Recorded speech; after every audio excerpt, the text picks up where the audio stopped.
आज के इस भंवरराव देवरस सेवा सम्मान पुरस्कार कार्यक्रम में मंच पर उपस्थित अपने इस न्यास के अध्यक्ष माननीय ओम प्रकाश जी गोयल, स्वागताध्यक्ष मनोज जी पटवारी, दिल्ली सेवा भारती के अध्यक्ष तथा यहाँ के संयोजक श्रीमान रमेश जी अग्रवाल और इस कार्यक्रम में जिनको पुरस्कार दिया गया ऐसी सेवा युक्त इस प्रकार के स्वामी देवी माँ की पूज्य देवी माँ की प्रतिनिधि बनकर आए हुई साधु माँ, मदुराई से आए हुए श्री मणिकंडन जी, दूसरा छोर भारत का, मदुराई दक्षिण का छोर है, उत्तर के छोर से यानी किश्तवाड़ जम्मू कश्मीर के से आए हुए श्री कृष्ण शर्मा जी, और यहाँ न आ नहीं सकी लेकिन अभी भी हमारे साथ जुड़ी हुई है ऐसी श्रीमती चित्रा शाह जी। यहाँ सभी उपस्थित बहनों तथा भाइयों और जिनको मैं देख नहीं पा रहा हूँ लेकिन शायद वो मुझे देख पा रहे हैं, ऐसे जो ऑनलाइन पर बैठे हैं ऐसे सभी बहनों तथा भाइयों, अपनी बात आपके सामने रखने के पहले एक अच्छी बात मैंने यहाँ देखी। मंच पर बैठने के बाद कुछ काम नहीं होता, इसलिए देखना यही काम रहता है और सुनना। तो मैंने देखा बहुत अच्छी बात है, बहुत सार्वजनिक कार्यक्रम में जाने का अवसर मिलता है। यहाँ लगभग 100 तक के भाई बहने बैठे हैं, उनमें से 80% यानी 80 भाई बहने ऐसे बैठे जिन्होंने मोबाइल को पूरा जेब में रखकर संपूर्ण कार्यक्रम को एकाग्रता से सुनने का प्रयास किया।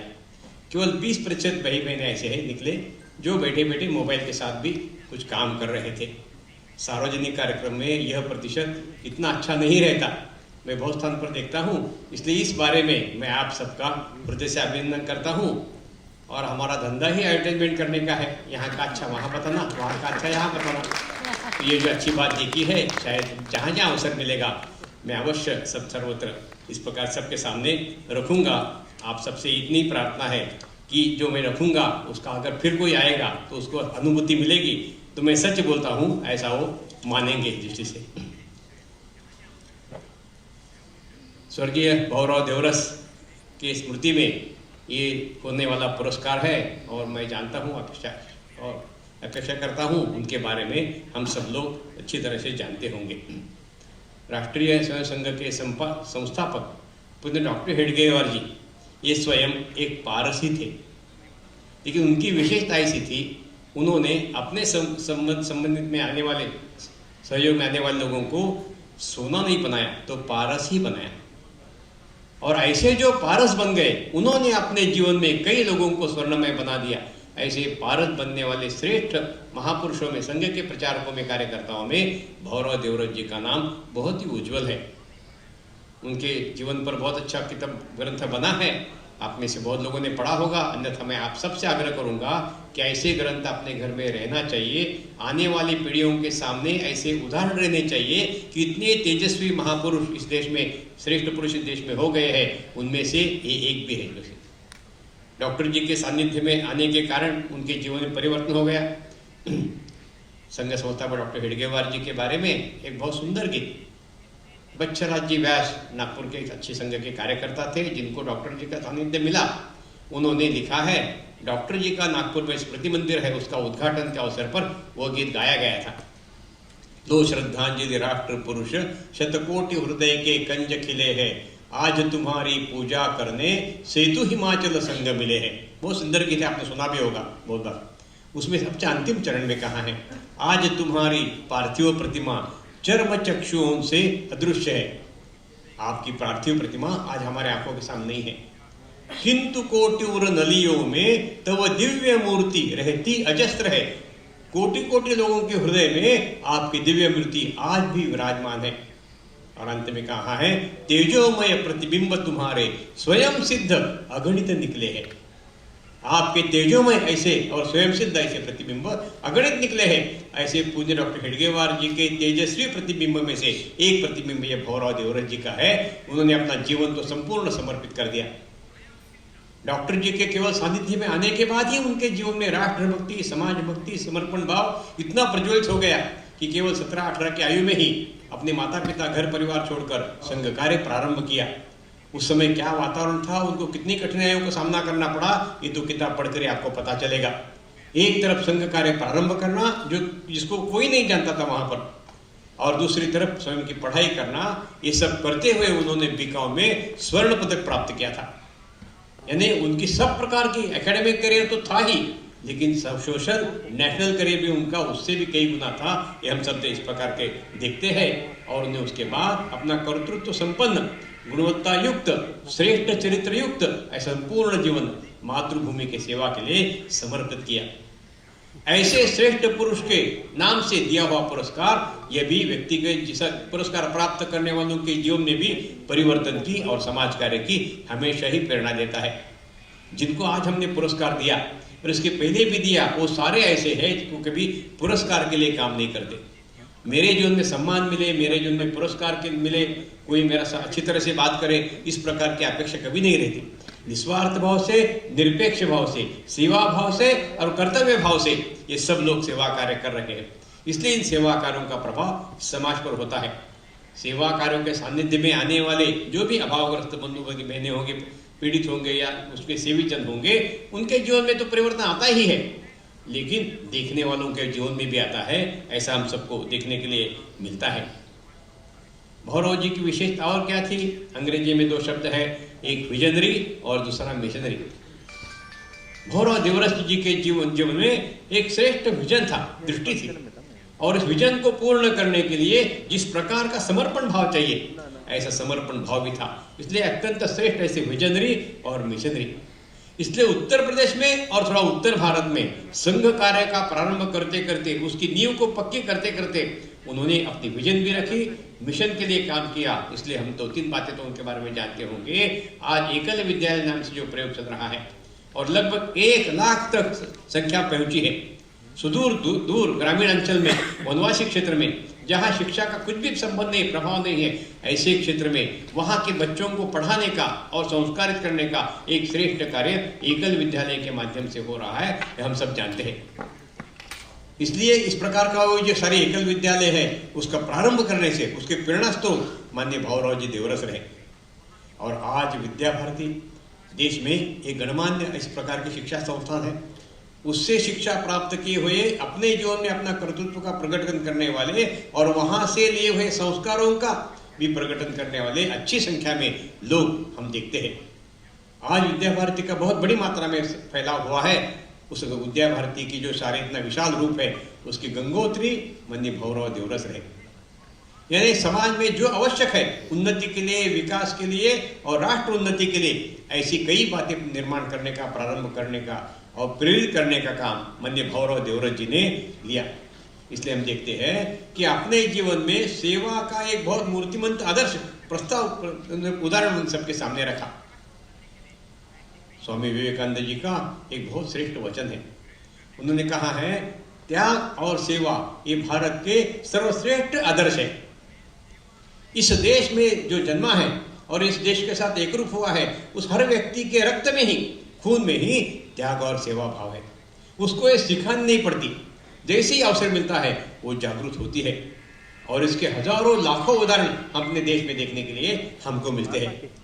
अभी अभी हम सब जानते हैं अयोध्या में जो राम मंदिर बनने वाला है, उसके लिए निधि धन संकलन का काम हुआ, बड़ी मात्रा में हो गया है। शायद भारत का ये सबसे बड़ा रिकॉर्ड उच्चांक होगा, भारत का क्या विश्व का भी हो सकता है, कि करोड़ों लोगों ने करोड़ों रुपए दिए हैं। लेकिन उसमें जिन्होंने दिए उनकी भावनाओं का आप देखेंगे, बहुत सारे उदाहरणों का संकलन होने वाला है, हो रहा है। लेकिन एक से बढ़कर एक तेजस्वी उदाहरण उसमें हमको देखने के मिलता है। बिल्कुल झुग्गी झोपड़ी में रहने वालों ने भी इस प्रकार से पैसे दिए। मैं पुणे में था उस समय, तो ऐसी झुग्गी झोपड़ी में अपने स्वयं घूम रहे थे निधि संकलन के लिए। एक झोपड़ी में गए तो एक महिला थी और उसका 4 साल का बेटा थे। दुर्भाग्य से उस महिला का पति शराब पीकर मर गए। इस बेटे को लेकर वो रहती थी, लोगों के घर में जाना, झाड़ू पोछा लगाना, बर्तन साफ करना, ऐसा काम करके अपना परिवार चलाती है। भाई के घर में रहती है। उस भाई ने उसको ये स्वयं गए, उसके एक दिन पहले ही अल्टीमेटम दिया कि बस और 4 महीने तुम मेरे घर में रह सकती हो, 4 महीने के बाद तुमको जहां जाना है जा सकती हो।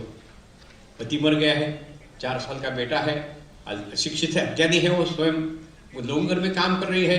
ऐसी सारी समस्याओं के साथ जूझने वाली उस महिला को, इन कार्यकर्ता बहन को, उस कार्यकर्ताओं ने विषय बताया, ऐसा ऐसा राम मंदिर होने वाला है। तो उस महिला ने 5,000 रुपए दिए। 5,000 लोगों के घर में बर्तन मानकर काम करने वाली बहन का कितना आय होता है आप सब लोग जानते हैं, लेकिन उसमें से 5,000 रुपए उन्होंने दिए। ये जो घुमंतु जाति के लोग सुनते हैं, ऐसे घुमंतु जाति की बस्ती एक नगर के बाहर उन्होंने वो टेम्परेरी जो झोपड़ी रहती है ऐसे लगाकर रहने वाली, वो कार्यकर्ता नगर में जा रहे थे। किसी कार्यकर्ता के मन में आया कि ये जो रहते हैं उनको भी मालूम होना चाहिए, अयोध्या में भव्य राम मंदिर बनने वाला है, भले पैसे नहीं मिले, इस भावना से वहां गए तो एक दादी माँ मिली। पूछा क्या बच्चों क्या चाहिए? तो कहा दादी माँ हम सबको एक बड़ी विशेष बात बतानी है, तो सबको बुलाओ। उसने बुलाया, 40-50 बहनें आ गई और फिर एक कार्यकर्ता ने सबको कहा, बताया ये अयोध्या में भव्य राम मंदिर होने वाला है, कैसा होने वाला है, चित्र दिखाया उसका सब। उसके लिए हम गांव में जाकर, नगर में जाकर धन मांगने के लिए जा रहे हैं, आपको भी जानकारी मिले इसलिए ऐसे कहा। ऐसा कहते ही वो दादी माँ ने कहा, ओ मैं तो सोच रही थी हमारे घर में शादी हुई है, भोजन बचा है, वो लेने के लिए आप कब आओगे, ऐसा पूछने के लिए आप हमारे यहाँ आए हैं। और बाद में उसकी आंखों में पानी आ गया और उसने कहा हमारे यहाँ देने के लिए लोग आते हैं, मांगने के लिए कोई नहीं आता। हम दे सकते हैं, इस प्रकार की भावना उनके मन में है ही नहीं, लेकिन आप आए हैं, बहुत अच्छी बात है। सबको बताया उनने, चलो हर एक 10-10 रुपए देना, मैं 100 रुपए देने वाली हूँ, ऐसा कहा। जब किसी ने पूछा क्यों 100 रुपए क्यों दे रहे हो, तो देखिए उसका वाक्य है, वो वहां है इसलिए हम यहाँ हैं। बहुत सारे उदाहरण में दे दूं। ये सारे क्या है? ये सारे उदाहरण ऐसे हैं कि त्याग और सेवा भारत के सर्वश्रेष्ठ आदर्श है और वे हर व्यक्ति के रक्त में, खून में ये ठूस ठूस कर भरे हैं। जैसे ही अवसर मिलता है हर व्यक्ति अपना वो त्याग का और सेवा भाव का प्रकटन सब करते हैं।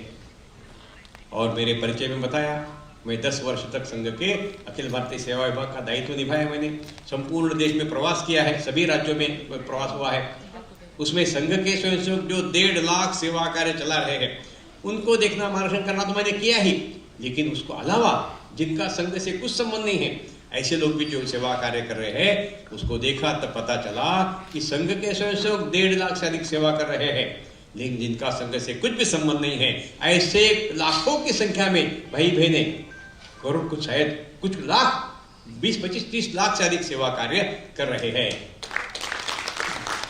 मैं सर्वत्र कहता हूँ, सब तरफ कहता हूँ, इस देश में चोरी करने वाले, डकैती डालने वाले, खून हत्या करने वाले, भ्रष्टाचार करने वाले और बलात्कार करने वालों से भी सेवा कार्य करने वालों की संख्या कई गुना ज्यादा है। एक ही बात है, हमारा मीडिया का जो दृष्टिकोण बना है, उस दृष्टिकोण की दृष्टि से वो बलात्कार, भ्रष्टाचार, चोरी, डकैती उसको न्यूज वैल्यू है, सेवा कार्य को न्यूज वैल्यू नहीं है, इसलिए उसको प्रसिद्ध करने में उनको रुचि नहीं होती। आपको किसी को अगर प्रसिद्धि चाहिए तो उन्होंने 4 में से एक काम किया तो फोटो भी छप कर आएगा, नाम भी छप कर आएगा। ये दुर्भाग्यवश है, लेकिन संपूर्ण देश में हमको देखने के लिए मिलता है। इस देश में कन्याकुमारी से छोर से लेकर श्रीनगर तक, जम्मू कश्मीर तक, प्रत्यक्ष कश्मीर घाटी, जहां उस समय तो हिंदू बहुत थोड़े 1-2% होंगे, बाकी सब मुसलमान ही है, वहां तक सेवा कार्य का जाल फैला है। गुजरात के द्वारिका से लेकर अरुणाचल के तवांग तक, अंतिम तक, छोर तक सेवा कार्य चल रहे हैं। संपूर्ण देश में जब जाएंगे हमको देखने के लिए मिलता है, क्योंकि त्याग और सेवा भारत के सर्वश्रेष्ठ आदर्श है। मैं कन्याकुमारी जिले में गया था, मदुरई के आप यहाँ बैठे हैं। कन्याकुमारी जिले में हिंदुस्तान में सर्वाधिक सेवा कार्य अगर किसी एक जिले में चलते हैं तो वो कन्याकुमारी जिले में चलते हैं। 6,000 सेवा कार्य, 6,000। वहां की बहनें, उसमें बहनों की ताकत ज्यादा है, सहयोग ज्यादा है। 1800 से अधिक सेल्फ हेल्प ग्रुप चलाते हैं और प्रत्येक सेल्फ हेल्प ग्रुप आसपास रहने वाले बच्चों के लिए संस्कार केंद्र, शिक्षा, स्वयं रोजगार, अलग अलग प्रकार के काम करते हैं, बहुत अच्छा काम करते हैं। दुर्भाग्यवश कन्याकुमारी जिले में 46% ईसाईकरण हो चुका है। मिशनरियों का बहुत बड़ा जाल आज वहां फैला है, देश में फैला है, फैल रहा है, वहां फैला है। ऐसी पृष्ठभूमि में ये बहनें काम कर रही है। मैंने उनको पूछा, आप इतना सेवा कार्य करते हैं, उससे क्या लाभ हो रहा है, क्या परिवर्तन हो रहा है? तो सबसे बुजुर्ग में काम करने वाले बहन माता जी ने कहा, बस मैं केवल 3 बातें आपको बताती हूँ, बाकी तो आप जैसे जैसे आएंगे वैसे वैसे आपको जानकारी होगी। सबसे पहले उन्होंने बताया, जिस भी गांव में सेवा कार्य चलता है हमारा कोई भी, उस गांव का मतांतरण बंद हो गया है। एक किसी ईसाई मिशनरी गांव में प्रवेश नहीं मिलता। कुल 1900 गांव है, 1900 गांव कन्याकुमारी जिले में है, उसमें 500 गांव 100% ईसाई के हैं। 1400 में कुछ कम ज्यादा इस प्रकार से ये सारे 1400 गांव में सेवा कार्य चल रहे हैं। अब उन्होंने धीरे धीरे कहा कि हम 500 गांव में भी जाकर सेवा कार्य हमारा प्रारंभ करेंगे। इसलिए पहली बात बताई उन्होंने कि पूर्ण मतांतरण रुक गया है। दूसरी बात बताई कि हमारे यहाँ जो शराब पीते हैं बहुत बड़ी मत संख्या में, हम जानते हैं, उसके बारे में वर्णन करने की आवश्यकता नहीं है, लेकिन हमारे सेवा कार्य के कारण धीरे धीरे हमारे यहाँ के सारे पुरुष लोग जो है वो शराब से मुक्त हो रहे हैं। बाकी सब बहुत आसान है, लेकिन शराब से मुक्त करना सबसे कठिन है, सबसे कठिन है, बहुत मुश्किल है। 3-4 मित्र बातचीत कर रहे थे, उसमें से एक ने कहा, अरे भाई शराब आदत लग गई ना, बहुत खराब, पहले से दूर रहना चाहिए, एक बार लग गई तो अब छूट नहीं सकती। एक ने कहा, ऐसा कैसे कहते हो भाई? बिल्कुल नहीं, ये तुम्हारा झूठ है, गलत है, मैंने स्वयं 15-20 बार छोड़ी है। ये अपना शराब का हाल है, शराब कभी छूट नहीं सकती। ऐसी स्थिति में उन पुरुषों को शराब मुक्त करने का प्रयास वहां की बहनें माताएं सब इस प्रकार से कर रही है। और तीसरी बात जो स्मिता बहन जी ने अभी आपके सामने कविता पढ़ी, उसके बारे में उन्होंने कहा कि जिस भी गांव में हमारा सेवा कार्य चलता है, उस गांव में छोटी बालिका से लेकर 4-5 साल के बच्चे से लेकर बुजुर्ग महिला तक किसी भी तरफ दुष्ट नजर से देखने का दुस्साहस कोई नहीं कर सकता, कोई नहीं कर सकता। संयोग से उसी समय ये निर्भया कांड हुआ था दिल्ली का, तो उस माता जी ने कहा कि हमारी बेटियां दिल्ली में सुरक्षित है, लेकिन हमारे जिले में सुरक्षित है। यानी जहां भी सेवा कार्य चलते हैं वहां परिवर्तन हो रहे हैं, और भी हो रहे हैं, क्योंकि सेवा कार्य केवल उनकी अपेक्षा पूरी करना यहां तक नहीं है, समाज परिवर्तन का माध्यम भी है, इतना हम देख रहे हैं। उत्तर पूर्वांचल, नॉर्थ ईस्ट हम देखते हैं, जो 7 राज्यों का बना है, 7 सिस्टर्स कहते हैं, कई प्रकार की समस्याएं हैं। और अभी 2014 में सत्ता परिवर्तन होने के पहले तक वहां कुछ भी विकास नहीं हुआ, कहीं भी विकास नहीं। गांव में जाने के लिए रास्ते भी नहीं है। गांव में अगर कोई व्यक्ति बीमार हो जाता है तो उसको डॉक्टर के पास ले जाना है तो पलखी में बिठाना, कंधे पर बिठाना, एक पहाड़ चढ़ना उतरना, फिर किसी रोड रास्ता आता है रास्ते पर खड़े होना, और जाने वाले टेम्पो ट्रक बस किसी में बैठकर ले जाना। कई बार वहां तक जाने तक वो पेशेंट की मृत्यु भी हो जाती थी। ऐसी वहां की सारी भयानक परिस्थिति। ऐसे में वहां के कार्यकर्ताओं ने सोचकर 25 साल पहले एक आरोग्य मित्र योजना का काम शुरू किया। आरोग्य मित्र योजना ने उसी गांव में रहने वाली 18 से लेकर 25 साल की बेटी या बेटा उनको लेना, उनको कुछ प्रशिक्षण देना, इस अवेयरनेस के बारे में देना, आरोग्य के बारे में जानकारी देना, और उसके साथ साथ होम्योपैथी दवाई की जानकारी देना। और उस गांव में रहकर जो प्राथमिक बीमारी रहती है उसमें तुरंत वो इलाज करे। दस्त लग गए, सर दर्द हो रहा है, बुखार आ गया, ऐसा कुछ भी है तो उनको ठीक इलाज करे, बाकी और भी करे। और वहां की माताओं की बैठे के कार्यक्रम लेकर उनको अपने घर में आरोग्य अगर रखना है तो हमको क्या चिंता करनी चाहिए, सभी प्रकार के काम करते हैं। 4000 4,500 से अधिक गांव में ये चल रहा है। अपना अनुभव है, सेवा कार्य का प्रभाव दुष्ट व्यक्ति के मन में भी सद्भाव जागृत करता है। अच्छे व्यक्ति के मन का तो जागृत करता ही है, दुष्ट व्यक्ति के मन का भी जागृत करता है। मैं गया था तब मैंने एक उदाहरण सुना। हम सब जानते हैं नेशनल मेडिकल ऑर्गेनाइजेशन नाम का एक एलोपैथी के छात्र और डॉक्टरों का संगठन है जो संघ की प्रेरणा से चलता है। वो नेशनल एनएमओ जो है प्रतिवर्ष वहां पर डॉक्टरों की टीम भेजता है और अधिकाधिक गाँव में जाना और चिकित्सा शिविर लगाना, मेडिकल कैंप लगाना और आसपास के उस गांव के लोगों का चिकित्सा करना, जो दवाई बताना, ऐसा हर वर्ष करते हैं। कुछ वर्ष पूर्व स्वामी विवेकानंद जी के जन्म शती को 150 साल पूरे हो गए, सार्ध शती कहते हैं। उस वर्ष उन्होंने 150 से अधिक डॉक्टर और छात्रों को भेजने का प्रयास किया। तो वहां की कहानी है, एक बार ऐसे ही डॉक्टर लोग जाने वाले थे, ये जो सेवा भारती के कार्यकर्ता है, जो इस सबका संचालन करते हैं आरोग्य मित्र का, वो प्रमुखों की बैठक में जो आरोग्य मित्र है उनकी बैठक में सूचना मिली कि प्रतिवर्ष के अनुसार इस वर्ष भी नेशनल मेडिकल ऑर्गेनाइजेशन के धन्वंतरी सेवा यात्रा ऐसा नाम है उसका, उसके लिए डॉक्टर लोग आने वाले हैं। तो बताइए आप में से किसी के गांव में, किसके गांव में डॉक्टरों को ले आना है, वहां लेकर आएंगे। वो लोग बता रहे थे वहां एक 22-23 साल की बेटी थी, वो आरोग्य मित्र ही थी उस गांव में।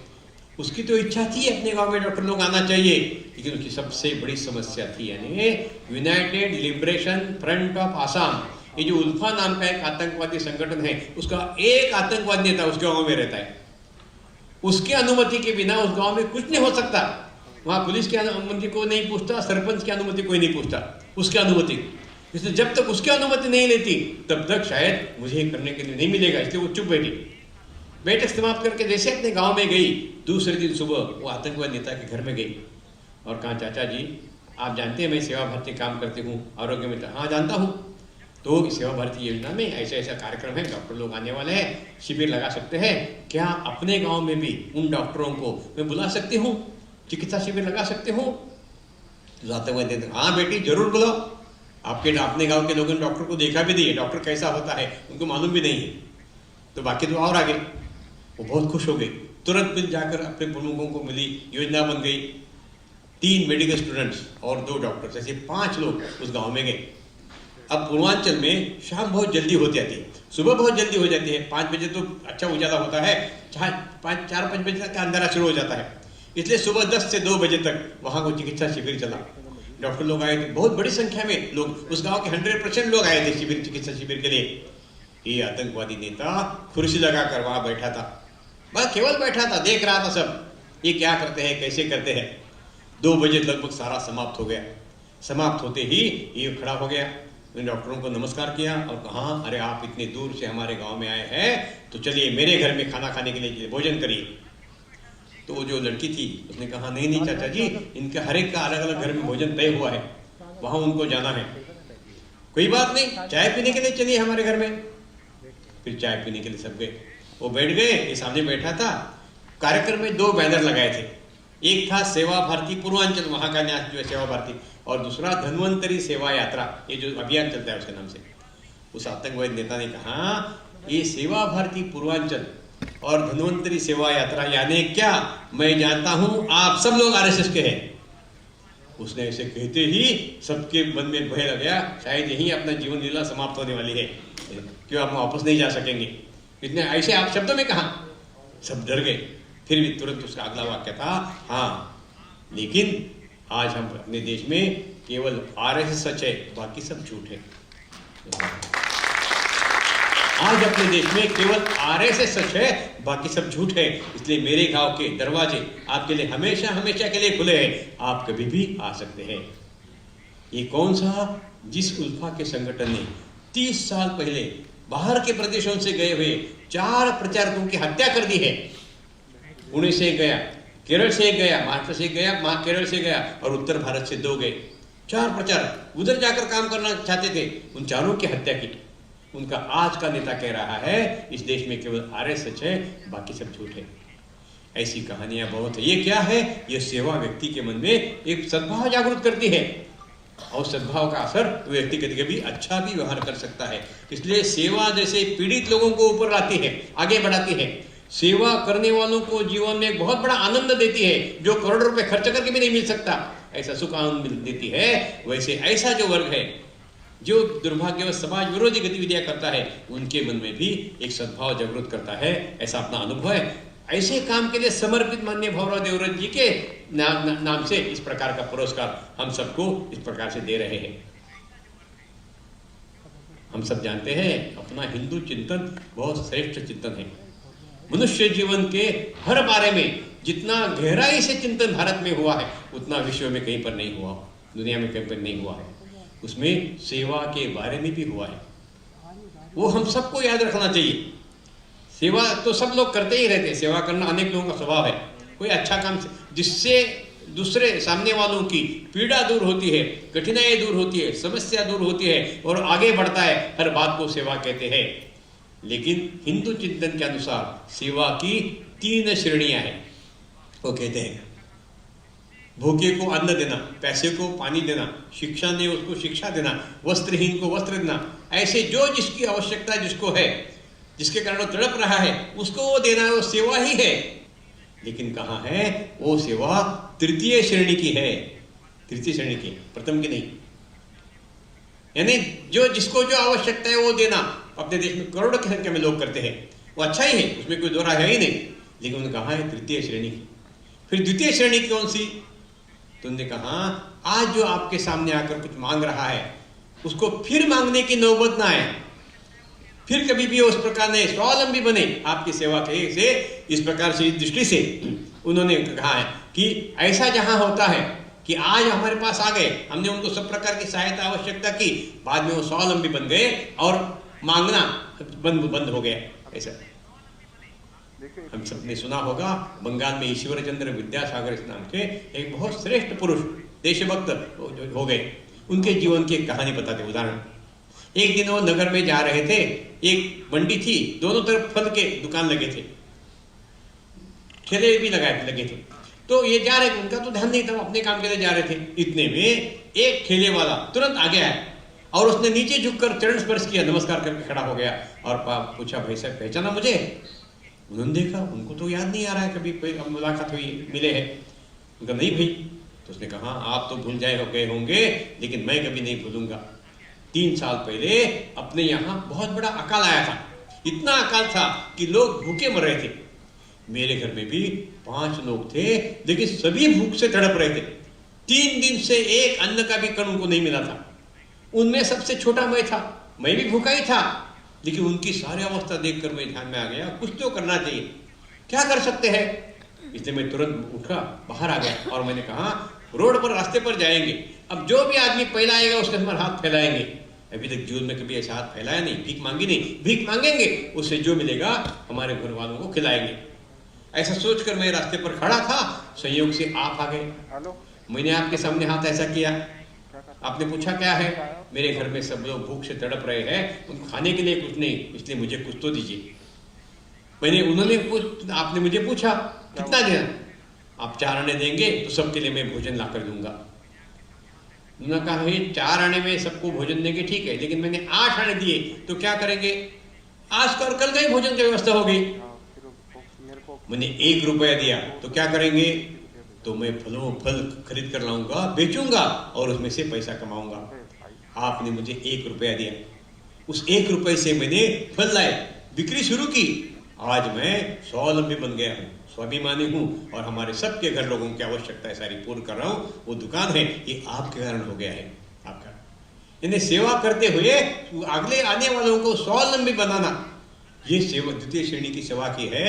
दुर्भाग्यवश अपने देश में कई राज्य सरकारों में अपने सत्ता स्वार्थ के लोगों को परावलंबी बनाने में प्रयत्न है।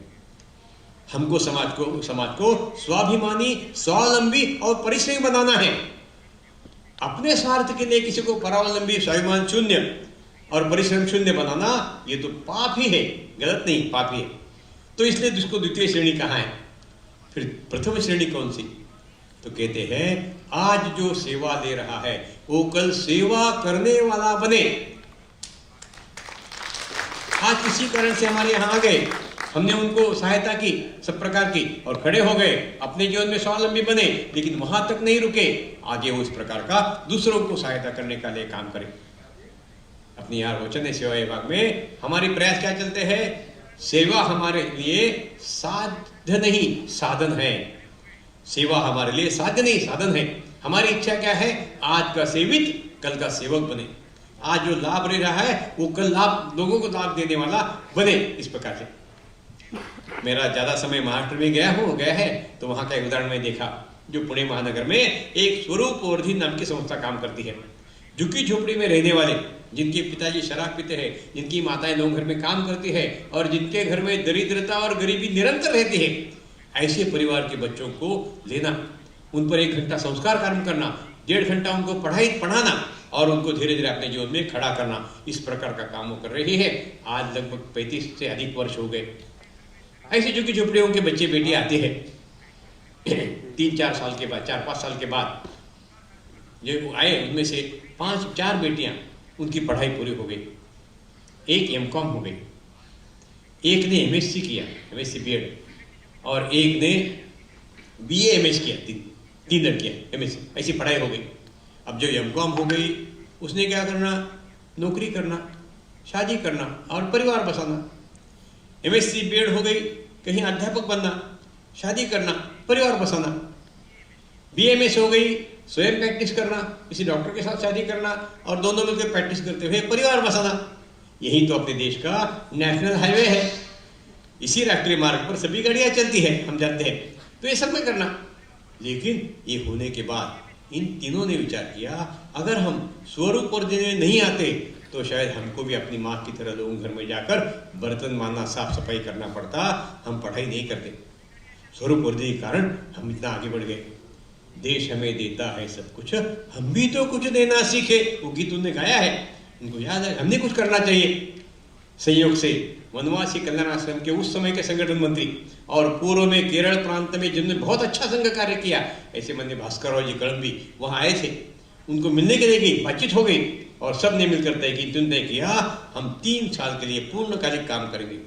कहा, वो तीनों बेटियां अपना घर छोड़कर पुणे महानगर से 3000 किलोमीटर दूरी पर अरुणाचल में जाकर 3 साल ने कल्याण आश्रम का काम किया।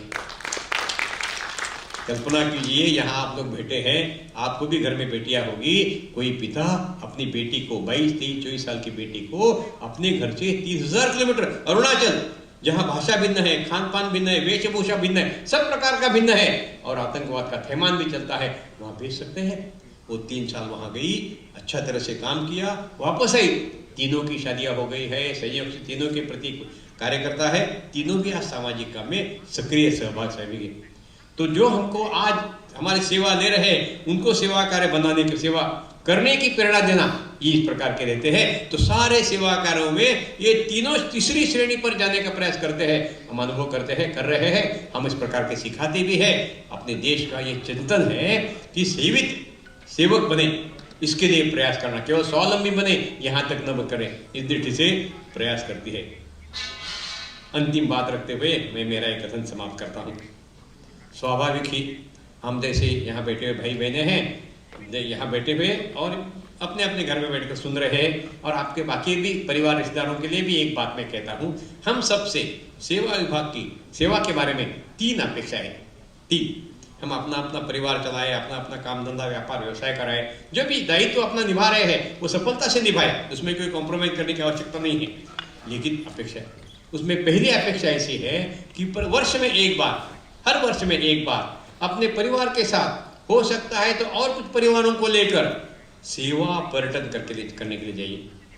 बहुत अच्छे सेवा कार्य देश में चल रहे हैं। दिल्ली में अच्छे सेवा कार्य है, बाकी उत्तर भारत में अच्छे सेवा कार्य है। भारत में कहीं किसी भी राज्य में जाइए, आपको अच्छे सेवा कार्य देखने के लिए मिलेंगे। तो इसको शब्द है सेवा पर्यटन। सबको लेकर जाइए, अपने परिवार को लेकर जाइए, अपने घर के बच्चों ने, बेटियों ने देखना चाहिए, बाकी सब देखेंगे ही। क्योंकि सेवा कार्य व्यक्ति के, सेवा कार्य का दर्शन व्यक्ति के जीवन में बहुत प्रभाव निर्माण करता है, बहुत प्रभाव निर्माण करता है। 9 वर्ष तक मेरा केंद्र जयपुर रहा, राजस्थान में। तो वहाँ सेवा भारती की ओर से एक काम चलता है।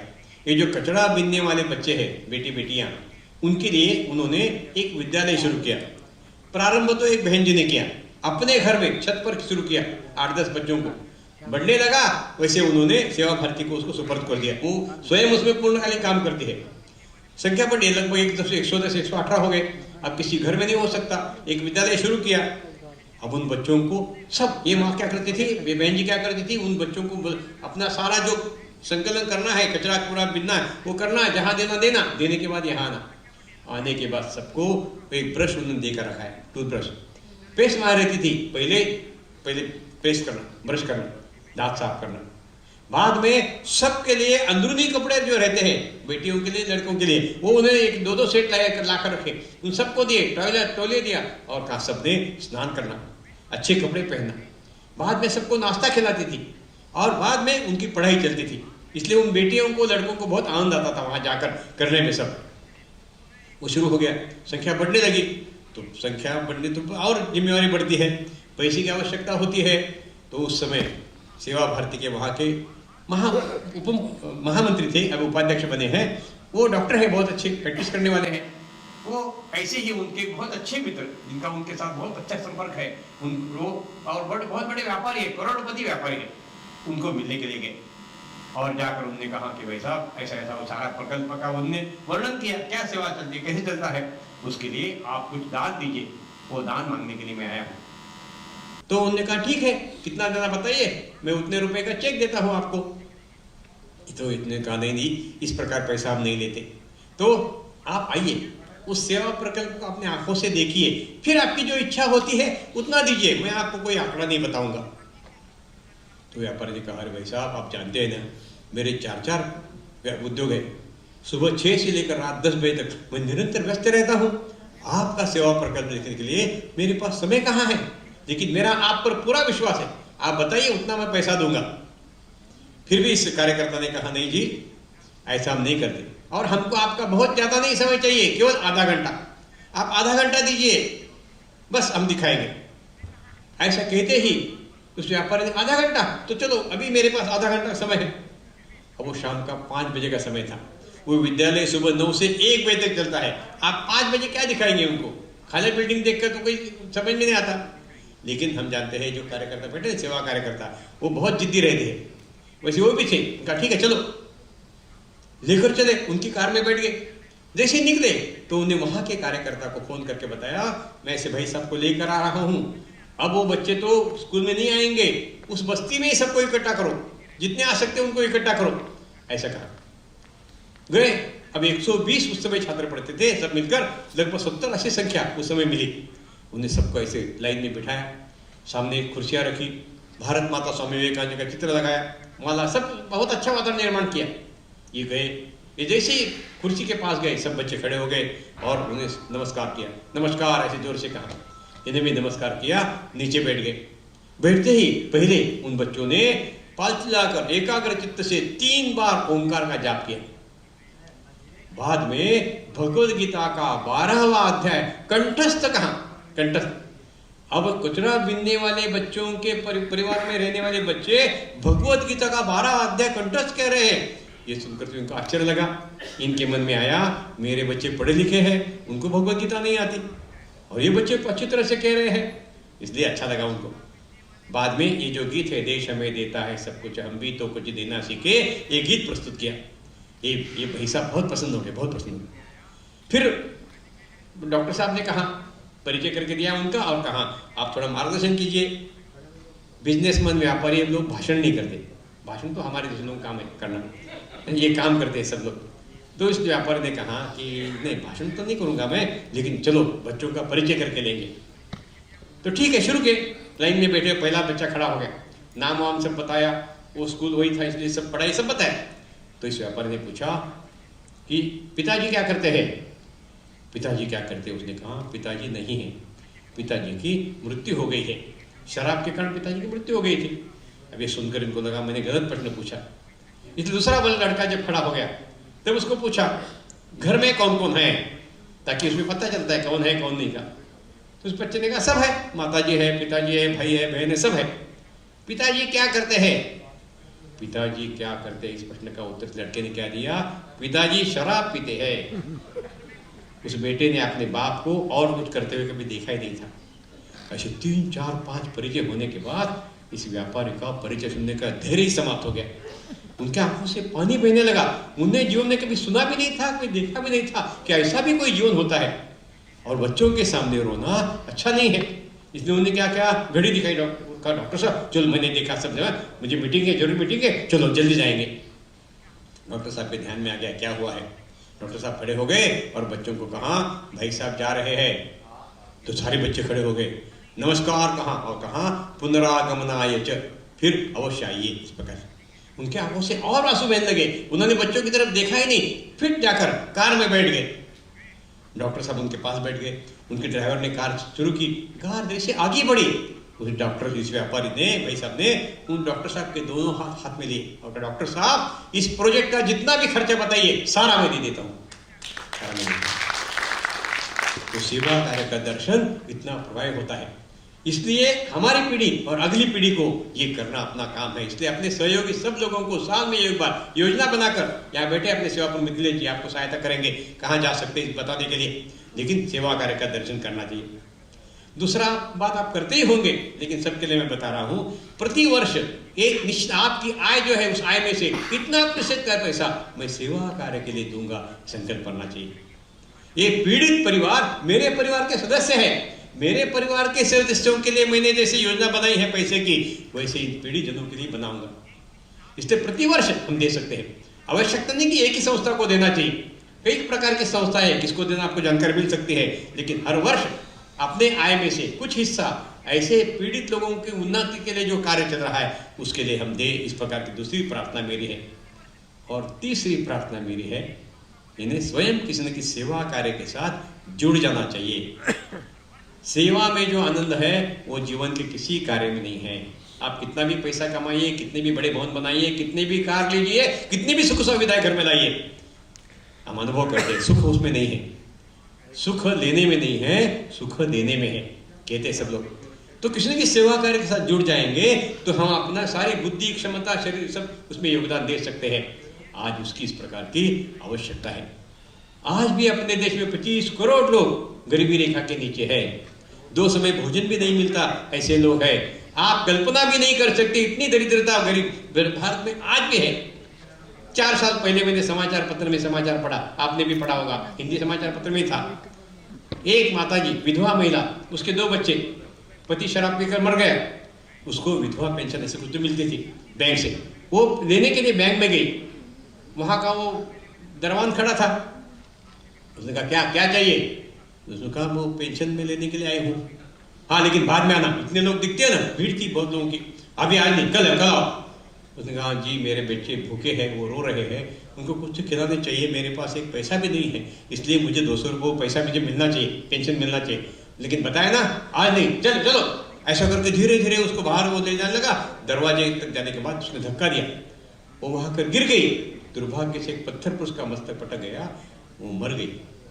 और उस मरे हुए माँ के पास बैठे हुए 2 बच्चे रोते हुए समाचार पत्र में फोटो आया, और सबसे अंतिम वाक्य था, कितना था पैसा उसको बैंक मिलने वाला था? 200 रुपये।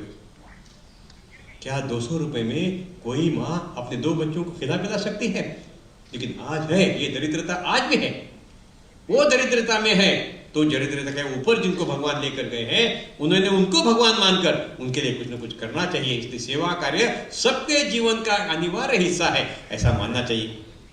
तो संयोग से एक बहुत अच्छा काम अपने के द्वारा हम कर रहे हैं। ऐसा जो कार्य कर रहे हैं ये भगवान का ही कार्य है, ये ईश्वरी कार्य है। सेवा कार्य ईश्वर का कार्य है, क्योंकि स्वामी विवेकानंद जी ने भी वही कहा है, रामकृष्ण परमहंस जी ने कहा है, ये दरिद्र नहीं है, दरिद्र नारायण है।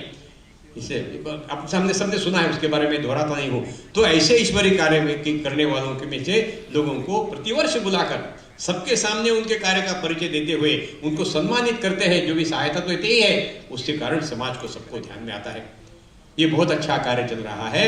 लेकिन आज अपने देश में अपने अपने निजी पारिवारिक जीवन निभाते हुए भी सेवा कार्य में सक्रिय होने वालों की संख्या आज आवश्यकता ज्यादा है। Time is money, time is more than money, ऐसा अपना कहा है। मनी तो दे ही रहे हैं लेकिन समय भी दे रहे हैं, ऐसी आवश्यकता है। इस दृष्टि से हम सब लोग सक्रिय रहे और भवराव देवव्रत जी को श्रद्धा सुमन अर्पित करें, ऐसी प्रार्थना करते हुए।